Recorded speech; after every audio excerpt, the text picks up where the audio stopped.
చూసిన తల నిండా కనకాంబరం ఎట్టినట్టు ఎర్ర నీళ్ళు దిష్టి తీసి పోసినట్టు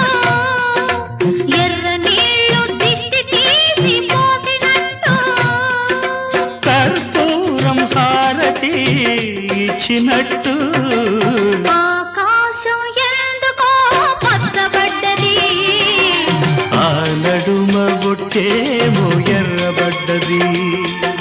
వీచే గాలుల తాకిడి సాగే గువ్వల అలజడి